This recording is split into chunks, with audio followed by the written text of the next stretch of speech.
منت مانی تھی کہ اگر عاصم رضی اللہ عنہ کا سر ہاتھ آ جائے تو اس کی کھوپڑی میں شراب پیوں گی، یعنی کہ وہ کہہ رہی ہے کہ میں شراب پیوں گی۔ تو اس کے لیے باقاعدہ انہوں نے اعلان کیا تھا کہ جو حضرت عاصم رضی اللہ عنہ کا سر لے کے آئے گا تو اس کو 100 اونٹ انعام دوں گی۔ تو سفیان بن خالد نے جو ہے یہ جرأت کی اور اس لالچ نے اس کو عاصم رضی اللہ عنہ کا سر لانے پہ ابھارا، کیونکہ وہ خود تو جا نہیں سکتا تھا، کہ سب کو معلوم تھا کہ یہ کافر ہے اور یہ جو ہے مکہ کا باشندہ ہے۔ تو اس نے کیا کیا کہ ازل وقارہ کے چند آدمیوں کو، ازل وقارہ ایک قبیلہ ہے، اس کے چند آدمیوں کو مدینہ منورہ بھیجا اور ان لوگوں نے اپنے کو مسلمان ظاہر کیا۔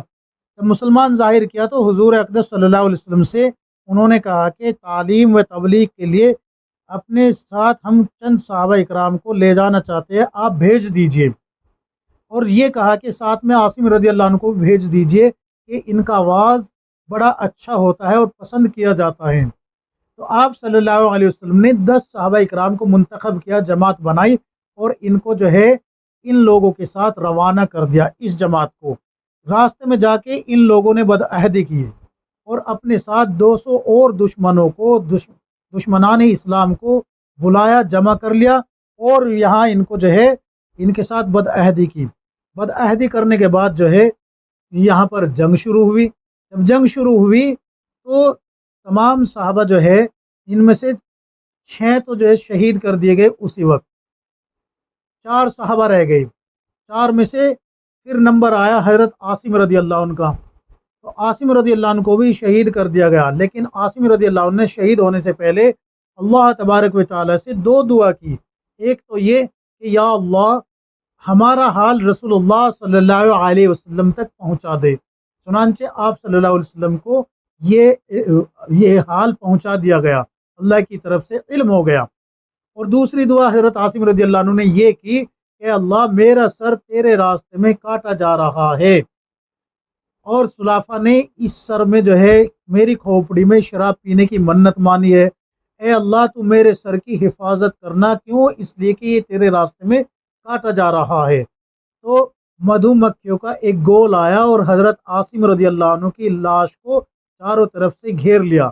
تو یہ جو مشرکین تھے انہوں نے سمجھا کہ بھئی رات کو یہ مکھیاں اڑ جائے گی تو ہم جو ہے حضرت عاصم رضی اللہ عنہ کا سر کاٹ لیں گے۔ لیکن پھر ایک بارش آئی اور حضرت عاصم رضی اللہ عنہ کی لاش کو بہا کے لے گئی۔ تو یہ تو ہو گیا وہ واقعہ۔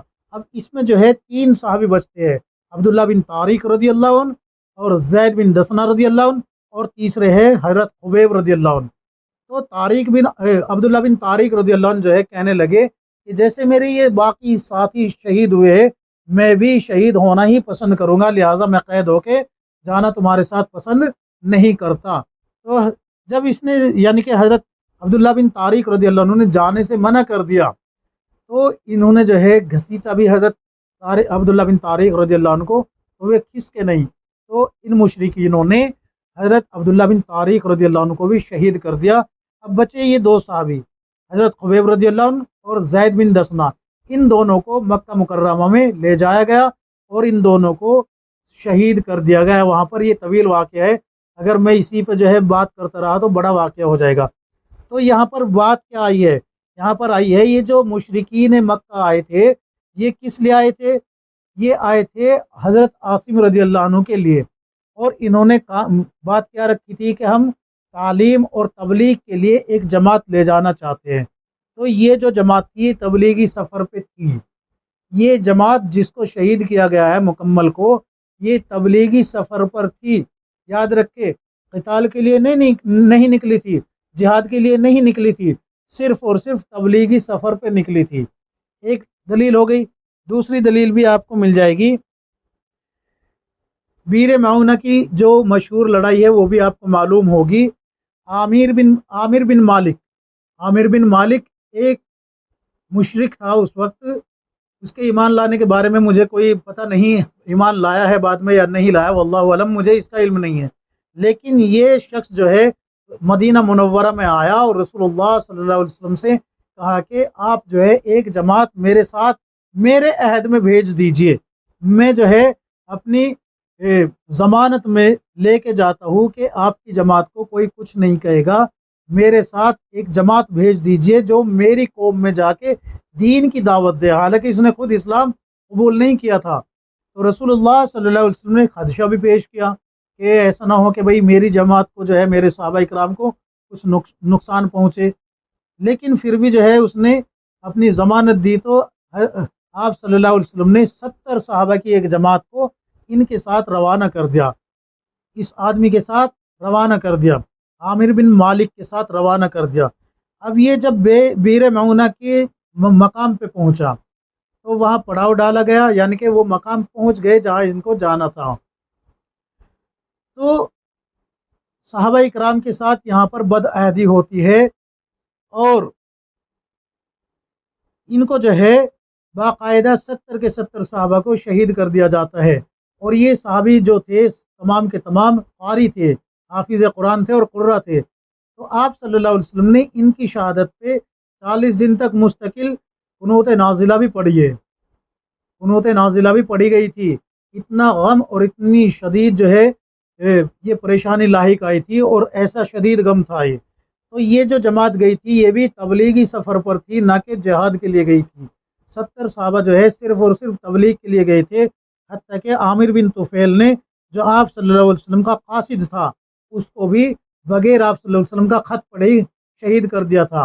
اور ان سب کو ایک تاریخی واقعہ تو یہاں تک آتا ہے کہ عامر بن طفیل نے جو ہے تمام صحابہ رضی اللہ عنہ کو عشاء کی نماز کے سجدے میں شہید کیا ہے۔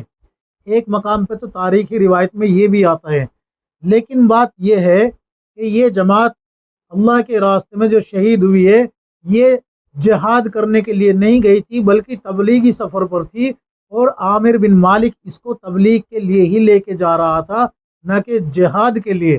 اگر جہاد کے لیے لے کے جاتا تو آپ صلی اللہ علیہ وسلم باقاعدہ تیاری کراتے اور پھر عامر بن مالک کے ساتھ کیوں بھیجتے؟ کیوں آپ صلی اللہ علیہ وسلم جو ہے 70 صحابہ کی جو ہے اس طریقے سے شہادت کو قبول فرما لیتے کہ بھئی اس طریقے سے جو ہے اللہ کے راستے میں میرے 70 صحابہ شہید ہو جائے؟ تو یہ 2 دلیلیں 3 دلیلیں میں سمجھتا ہوں کہ کافی ہے اللہ کے راستے میں صحابہ اکرام کی تبلیغ کے جانے کی دلیل کے طور پہ۔